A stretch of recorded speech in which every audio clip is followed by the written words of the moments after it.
में लाजवंती नाम की एक बूढ़ी स्त्री रहा करती थी। उनका कोई संतान नहीं था। लाजवंती का बूढ़ा पति काफी समय से बीमार चल रहा था। एक दिन लाजवंती जंगल में लकड़ियां काटने के लिए जा रही थी कि तभी लाजवंती का पति फूट फूट कर रोने लगा। अपने पति को रोता देख लाजवंती बोली, क्या हुआ जी, आप रो क्यों रहे हैं? जब तुम्हें जंगल में लकड़ियां काटते जाते हुए देखता हूं तो मेरा मन भर आता है। ऐसा क्यों बोल रहे हैं आप? मैं तुम्हारा पति हूं, मगर मेरा होना ना होना के बराबर है। जिस आयु में तुम्हें बैठाकर आराम से भोजन मिलना चाहिए, उस आयु में तुम कितनी मेहनत कर रही हो, और मैं चाहकर भी तुम्हारी सहायता नहीं कर सकता। ऐसा मत कहिए आप। इसमें आपका क्या दोष?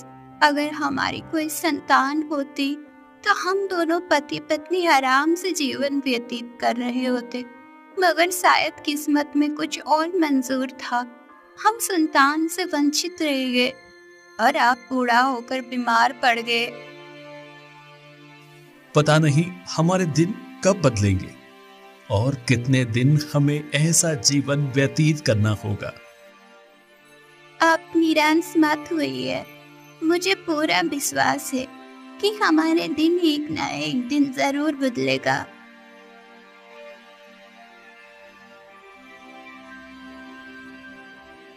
इतना बोलकर लाजवंती जंगल में चली गई कि तभी उसके कानों में किसी पक्षी के तेज पंख फड़फड़ाने की आवाज टकराई। लाजवंती अपने आप से बोली, इतनी तेज पंखों की फड़फड़ाने तो मैंने कभी नहीं सुनी। ये तो कोई पक्षी नहीं बल्कि कुछ और ही लगता है। इतना बोलकर लाजवंती इधर उधर देखने लगी। तभी उसने देखा कि एक वृक्ष के नीचे एक स्त्री, जिसके बड़े बड़े पंख थे, घायल अवस्था में जमीन पर पड़ी हुई थी। लाजवंती तुरंत उसके पास जाकर बोली, क्या हुआ? तुम्हारे शरीर में इतनी चोट कैसे लगी और कौन हो तुम? पंखों वाली स्त्री दर्द से कराती हुए बोली, मैं एक परी हूँ। मैं यहाँ पर घूम रही थी कि अचानक मेरे पंख इस नुकीले पेड़ से टकरा गए और मैं घायल होकर नीचे गिर पड़ी। तुम्हारे पंख में तो काफी चोट पहुंची है। तुम्हें तो बहुत ज्यादा दर्द हो रहा होगा। हाँ, दर्द तो बहुत हो रहा है। तुम यहीं पर रुको, मैं जंगल से औषधि पत्ते को तोड़ कर लाती हूँ। तुम जल्दी ठीक हो जाओगी। उसकी जरूरत नहीं है। तुम एक काम करो, इस धरती की मिट्टी को मेरे जख्म पर लगा दो, मैं सही हो जाऊंगी।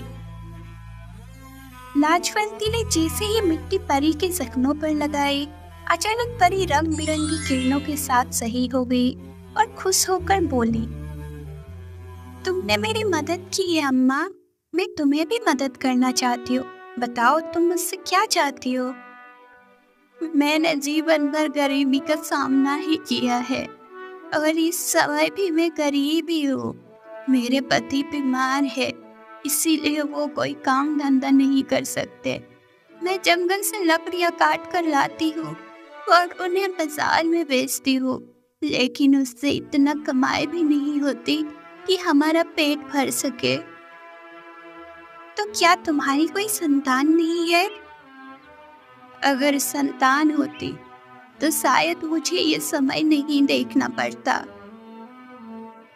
लाजवंती की बात सुनकर परी मुस्कुराते हुए बोली, चिंता मत करो, अब तुम्हें भी गरीबी का सामना नहीं करना पड़ेगा। इतना बोलकर परी अपने हाथ घुमाने लगी। तभी उसके हाथ में एक छोटा सा पौधा आ गया। परी वो पौधा लाजवंती को पकड़ाते हुए बोली, ये लो, इस पौधे को अपने घर के आंगन में लगा देना। अगली सुबह ये पौधा एक वृक्ष में परिवर्तित हो जाएगा और उसके बाद उस वृक्ष से रोज रात में स्वर्ण मुद्राओं की बारिश हुआ करेगी। इतना बोलकर परी वहां से गायब हो गई। लाजवंती वो पौधा लेकर अपने घर पर आ गई। लाजवंती के हाथ में पौधा को देखकर उसका पति उससे बोला, लाजवंती, तुम ये सुंदर पौधा कहाँ से लेकर आई? लाजवंती सारी घटना अपने पति को बताती हुई बोली, ये पौधा मुझे उस परी ने दिया है। तो फिर देर किस बात की लाजवंती, इस पौधे को अपने घर के आंगन में लगा दो।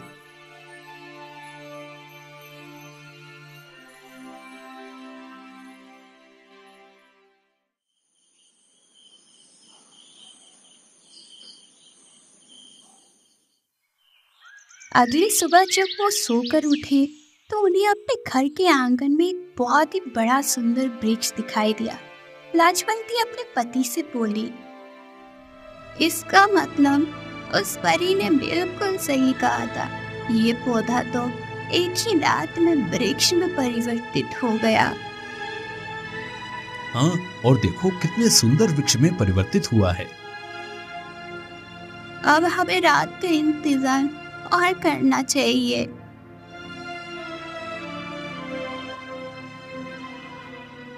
वो दोनों बेसब्री से रात होने का इंतजार करने लगे। रात होते ही उस वृक्ष से स्वर्ण मुद्राओं की बारिश होने लगी। देखते ही देखते लाजवंती के आंगन में स्वर्ण मुद्राओं का भंडार एकत्रित हो गया।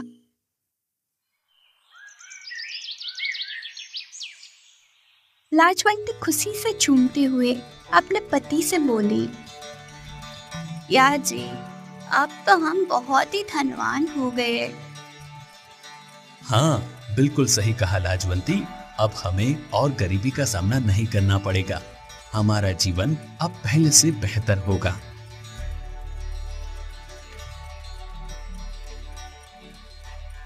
कुछ ही दिनों में लाजवंती ने अपने घर के सामने राजनगर के राजा संग्राम सिंह से भी बड़ा महल बनवा लिया और दोनों खुशी खुशी अपना जीवन व्यतीत करने लगे।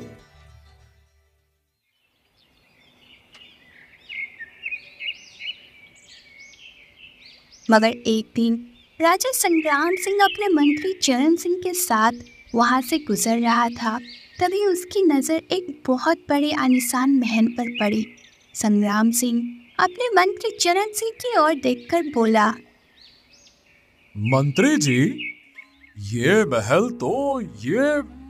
तो हमारे महल से भी ज्यादा बड़ा और सुंदर है। आखिर ये महल है किसका? महाराज, ये महल लाजवंती नाम की एक बूढ़ी औरत का है। वो और उसका बूढ़ा पति यहाँ पर रहते हैं। कहते हैं कि वो दोनों पति पत्नी राजनगर के गरीब वासियों की बहुत सहायता करते हैं। आखिरकार उनकी संतान ऐसा क्या काम करती है कि उनके पास इतना धन है कि वो हमारे महल से भी बड़ा और आलीशान महल बनवा सके? हैं? महाराज, उन दोनों की कोई संतान नहीं है। मैंने सुना है कि कुछ समय पहले इन बूढ़े पति पत्नी के पास खाने के लिए भी धन नहीं था। ये सुनकर राजा संग्राम सिंह बुरी तरह से चौंक पड़ा। तो मंत्री जी, जाकर पता करो उनके पास इतना धन आया कहां से। इतना बोलकर राजा संग्राम सिंह वहां से चला गया।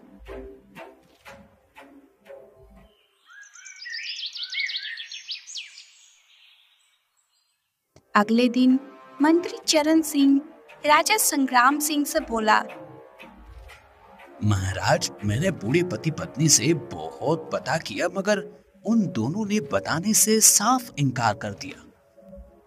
ये सुनकर राजा संग्राम सिंह गुस्से से आग बबूला होकर बोला, तो जाओ उन दोनों पति पत्नी को यहाँ इसी समय लेकर आओ। जाओ। कुछ ही देर के बाद लाजवंती अपने बूढ़े पति के साथ राजा के महल के दरबार में खड़ी हुई थी। राजा संग्राम सिंह लाजवंती की ओर देखकर बोला, मैंने अपने सैनिकों को भेजकर पता लगाने के लिए बोला कि तुम्हारे पास इतना धन कहां से आया, लेकिन तुम हो कि मेरे सैनिकों को इनकार करके तुमने भगा दिया। तुम्हारी इतनी हिम्मत! और तो और मैंने सुना है कि तुम्हारी कोई संतान भी नहीं है। चलो बताओ, इतना धन तुम्हारे पास आया कहां से? क्षमा कीजिए महाराज, मैं सिर्फ केवल इतना कह सकती हूँ कि मेरे पास धन बेईमानी का नहीं है। अगर तुम्हारे पास धन बेईमानी का नहीं है तो फिर तुम्हारे पास इतना धन आया कहां से? सीधी तरह से मुझे बता दो बुढ़िया। क्षमा कीजिए महाराज, मैं आपको ये बात नहीं बता सकती क्योंकि मुझे ये ना बताने के आदेश मिले हुए हैं। लाजवंती, मैं तुम्हें अभी और इसी वक्त इस राज्य से निकलने का आदेश देता हूँ। अगर तुम बूढ़े पति पत्नी मेरे राज्य के आसपास भी दिखाई दिए तो मैं उसी समय तुम्हें मौत के घाट उतरवा दूंगा। और हाँ, तुम यहाँ से अपने महल नहीं बल्कि सीधे राज्य से बाहर जाओगे। राजा संग्राम सिंह का आदेश सुनकर लाजवंती अपने पति के साथ राज्य छोड़कर निकल गई। वो बेचारी अपने घर से कुछ धन भी नहीं ले जा सकी। वो एक जंगल में बैठकर अपने पति से बोली, किस्मत ने हमें वही लाकर खड़ा कर दिया जहाँ से हम उठ खड़े हुए थे। शायद हमारे भाग्य में सुख लिखा ही नहीं है। तुमने सही कहा लाजवंती, हम तो जहां से चले थे वहीं आकर खड़े हो गए। पता नहीं हमारी किस्मत में आगे क्या लिखा है। अब हम कहाँ जाएंगे? सुना है कि किशनगढ़ राज्य का राजा बहुत ही दयालु है। हम किशनगढ़ राज्य में ही चलते हैं। सब बोलने की बात है, सब राजा एक जैसे ही होते हैं। हमें अब किशनगढ़ राज्य के जंगल में ही झोपड़ी बनाकर फिर से रहना पड़ेगा। लाजवंती अपने पति के साथ किशनगढ़ राज्य की सीमा से कुछ दूर जंगल में झोपड़ी बनाकर रहने लगी।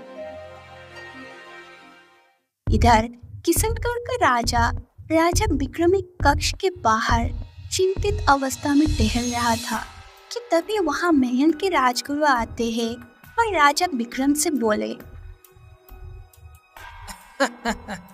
चिंता मत कीजिए महाराज, इतने साल इंतजार करने के बाद आज आपके घर संतान होने वाली है। मुझे पूरा विश्वास है कि महारानी एक पुत्र को ही जन्म देंगी। हाँ, आप तो जानते हैं राजगुरु, मेरे विवाह को 10 वर्ष हो चुके हैं। बड़ी प्रार्थनाओं के बाद ये समय देखने को मिला है। तभी कक्ष से एक दासी राजा विक्रम के सामने सर झुकाकर खड़ी होकर बोली, महाराज, महारानी ने जुड़वा पुत्र को जन्म दिया है। क्या? अरे ये तो बड़ी प्रसन्नता की बात है। मैंने 10 वर्ष इंतजार किया एक पुत्र के लिए और आज मुझे एक नहीं 2 पुत्र मिले हैं। अरे ये तो मेरे लिए सौभाग्य की बात है। लेकिन इतनी प्रसन्नता की बात तुम इतने उदास स्वर में क्यों बता रही हो? महाराज, बात ही कुछ ऐसी है। क्या बात है? आप स्वयं जाकर कक्ष में देख लीजिए महाराज।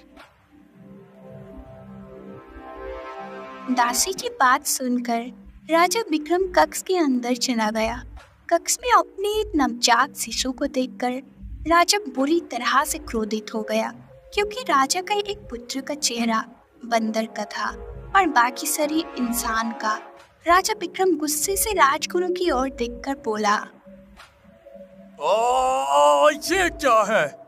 इतने वर्षों के बाद हमारी संतान हुई, और वो भी एक बंदर। अगर आसपास के राजाओं को पता चल गया तो वो सब हमारा मजाक उड़ाएंगे और प्रजा में भी हमारा मजाक उड़ जाएगा। इससे पहले कि ये बात पूरे राज्य में फैल जाए, इस बंदर को यहाँ से दूर जंगल में फेंकाओ। बस बहुत हुआ, मैं नहीं देखना चाहता इसे। और सबको ये सूचना दे दो कि हमारे घर में कोई जुड़वा नहीं, बल्कि केवल एक पुत्र ने जन्म लिया है। ले जाओ इसे। और फिर राजगुरु ने उसी समय राजा विक्रम के बंदर पुत्र को सैनिकों से जंगल में फेंकने को कहा। सैनिक तुरंत राजा विक्रम के पुत्र को जंगल की ओर ले गए और उन्होंने उस नवजात शिशु को झाड़ियों में फेंक कर चले गए। मगर वो नहीं जानते थे कि इस दृश्य को दूर से लाजवंती देख रही थी। लाजवंती तुरंत राजा विक्रम के पुत्र के पास आ गई और उसे देखकर चूकती हुई बोली, अरे ये बच्चा यहाँ क्यों छोड़ गए? कहीं ये बच्चा राजा का तो नहीं है? अच्छा, अब समझ में आया, ये जरूर राजा विक्रम का ही पुत्र है। सुना है कि कई वर्षों से उसकी कोई संतान नहीं हो रही थी, और अब संतान हुई भी तो ऐसी। ये मनुष्य कितने स्वार्थी होते हैं। अगर यही सुंदर पुत्र होता तो महल में दावतें होती और जश्न मनाया जाता, लेकिन क्योंकि ये बंदर के रूप में है, इसीलिए इसे यहाँ छोड़ दिया गया। लाजवंती ने नन्हे राजकुमार को अपने गोद पे उठा लिया। तुम्हें तुम्हारे पिता ने अस्वीकार करके जंगल में फिकवा दिया, परंतु मैं स्वार्थी और मतलबी नहीं हूँ। मैं तुम्हारी परवरिश करूंगी और मैं तुम्हारा नाम आज से आदित्य रखती हूँ।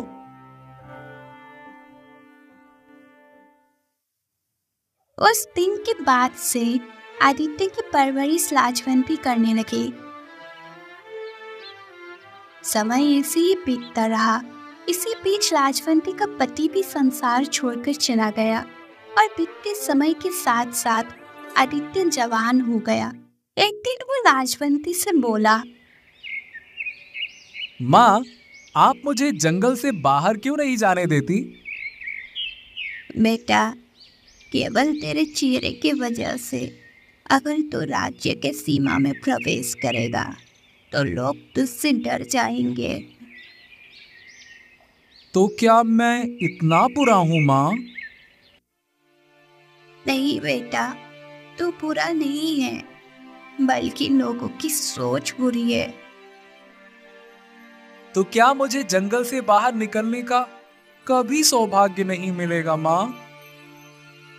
ऐसा नहीं है आदित्य बेटा, समय आने पर तुम्हें यह मौका अवश्य मिलेगा और मैं तुम्हें स्वयं इस जंगल से बाहर जाने के लिए कहूंगी।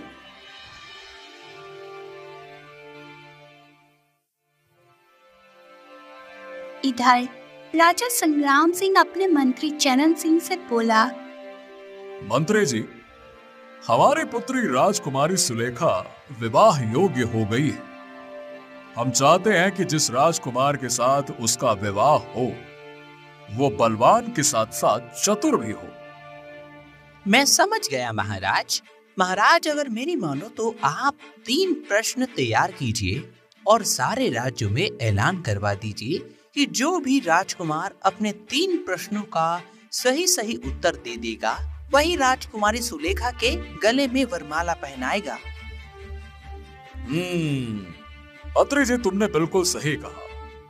तुम्हारे कहे अनुसार मैं 3 प्रश्न तैयार करता हूँ। तुम जाओ और सारे राज्य के राजकुमारों को इस बात का ऐलान करवा दो कि जो भी मेरे 3 प्रश्न का उत्तर दे पाएगा उसी से ही मेरी पुत्री सुलेखा का विवाह होगा। जाओ।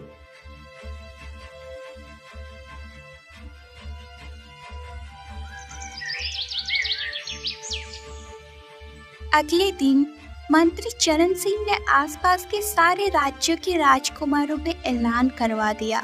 किशनगढ़ राज्य में ये ऐलान सुनते ही लाजवंती आदित्य से बोली, तुम हमेशा कहते थे ना कि तुम इस जंगल से बाहर कब निकलोगे। समय आ गया है बेटा, तुम्हारे जंगल से बाहर निकलने का।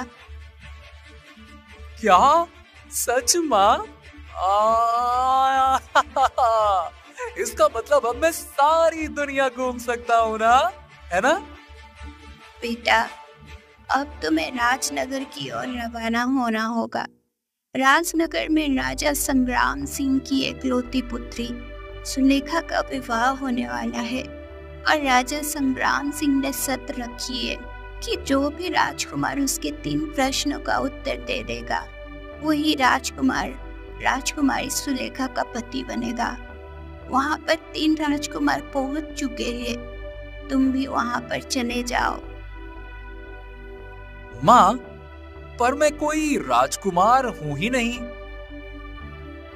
नहीं बेटा, तुम एक राजकुमार ही हो। आज तक मैं तुमसे एक बात छिपाते हुए आई हूँ। दरअसल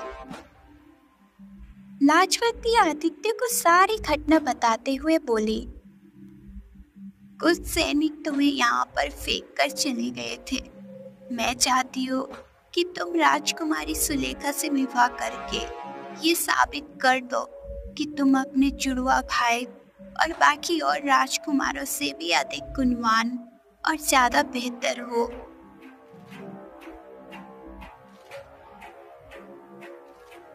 इधर राजनगर के राजमहल में आदित्य का जुड़वा भाई और साथ में 2 और राजकुमार खड़े हुए थे। राजकुमारी सुलेखा राजा संग्राम सिंह के बगल में खड़ी हुई थी। राजा संग्राम 3 राजकुमारों की ओर देखकर बोला, मेरा पहला प्रश्न ये है कि बताओ, ऐसा कौन सा मनुष्य है जिसके पास सब कुछ होता है मगर फिर भी वो उदास होता है? मेरा दूसरा प्रश्न ये है कि वो क्या है जिसे मनुष्य जितना भी पाले परंतु उसे और ज्यादा पाने की चाहत कभी खत्म नहीं होती? राजा संग्राम सिंह की बात सुनकर तीनों राजकुमार सर झुकाकर खड़े हो गए। महल में सन्नाटा छा गया। तभी वहां पर चौथा राजकुमार आ पहुंचा। उस राजकुमार ने चेहरे कपड़े से ढक रखा था और निडर होकर राजा संग्राम सिंह से बोला, आपका पहला प्रश्न था कि वो कौन सा मनुष्य है जिसके पास सब कुछ होता है मगर फिर भी वो उदास होता है। महाराज, इसका उत्तर है कि वो मनुष्य वो होता है जिसका मन ईर्ष्या से भरा होता है। ईर्ष्या जिस मनुष्य के मन में आ जाती है उसके पास चाहे धन का भंडार ही क्यों ना एकत्रित हो जाए, वो सदैव सामने वाले को देखकर हमेशा उदास रहता है और असंतुष्ट रहता है। अब महाराज, आपका दूसरा सवाल था कि ऐसा क्या है कि मनुष्य जिसे जितना भी पाले और पाने की चाहत कभी समाप्त नहीं होती। महाराज, वो धन होता है। मनुष्य के पास चाहे कितना भी धन का भंडार एकत्रित क्यों ना हो जाए मगर फिर भी वो और धन पाने की चाहत रखता है। आपका तीसरा प्रश्न यही था कि ऐसा क्या है जिसे मनुष्य एक बार खो देता है तो फिर कभी वापस नहीं पा सकता। महाराज, वो समय है। मनुष्य चाहे जितना भी बीते हुए समय को वापस पाने की कोशिश कर ले लेकिन ला नहीं सकता, पा नहीं सकता। समय गया तो गया। चौथे राजकुमार के जवाब सुनकर राजा संग्राम सिंह खुशी से बोला, वाह, क्या बात है! तुमने इन तीनों प्रश्नों का बिल्कुल सही उत्तर दिया राजकुमार। शाबाश! अब तुम अपने चेहरे का नकाब हटा सकते हो। मैं उस बुद्धिमान राजकुमार को देखना चाहता हूं जिसकी बुद्धि का मैं कायल हो गया। हटाइए राजकुमार अपना नकाब और दिखाइए अपना चेहरा। चौथे राजकुमार ने अपने चेहरे से नकाब हटा लिया। राजा पूरी तरह से क्रोधित हो उठा क्योंकि राजकुमार का चेहरा बंदर का था। वो राजकुमार आदित्य ही था। क्या? ये क्या है? ऐसा नहीं हो सकता।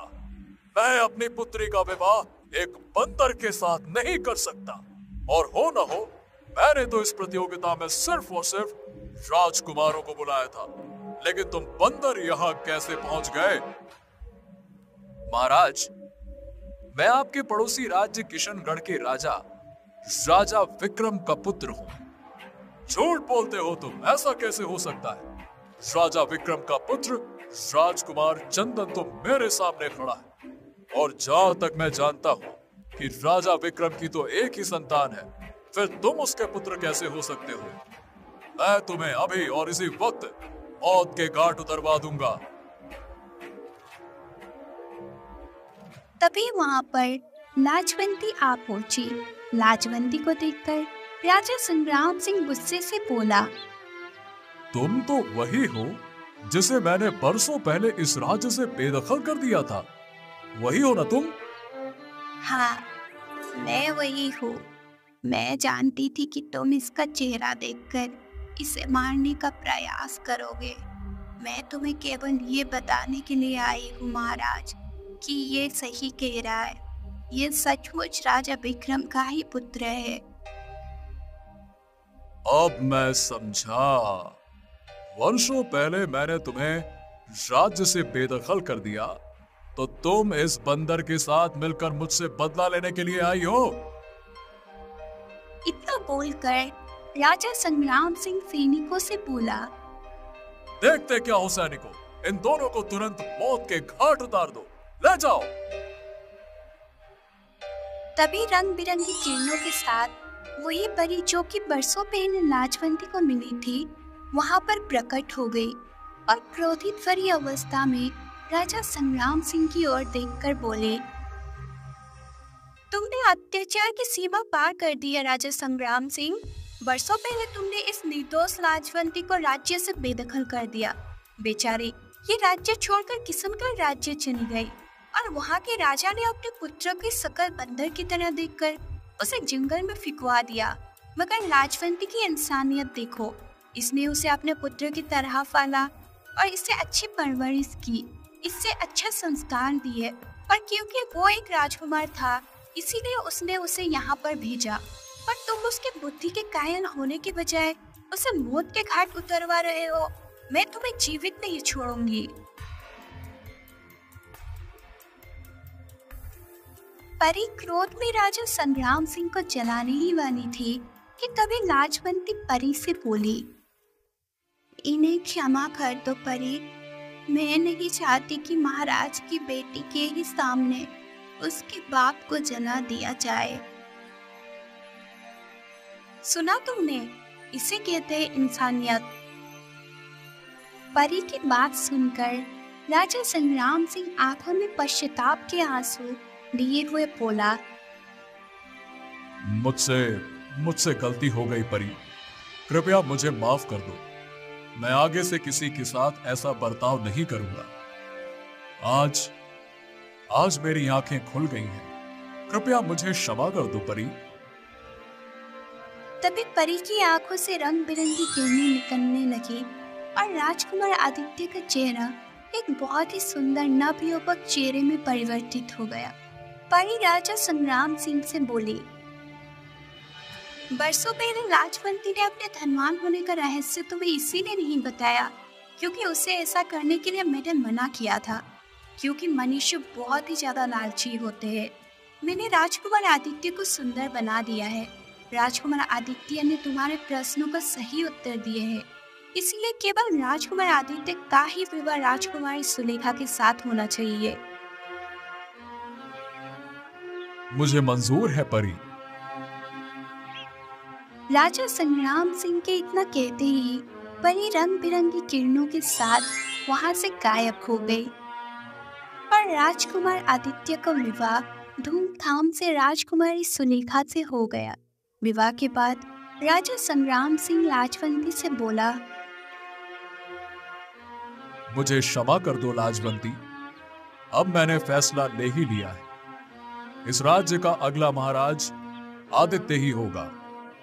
मैंने तुम्हारे साथ जो बुरा बर्ताव किया वो क्षमा के काबिल तो नहीं, परंतु मैं फिर भी प्रायश्चित करना चाहता हूं। मैं चाहता हूं कि आज से तुम मेरे महल में ही रहो, क्योंकि तुम ही राजकुमार आदित्य की असली मां हो।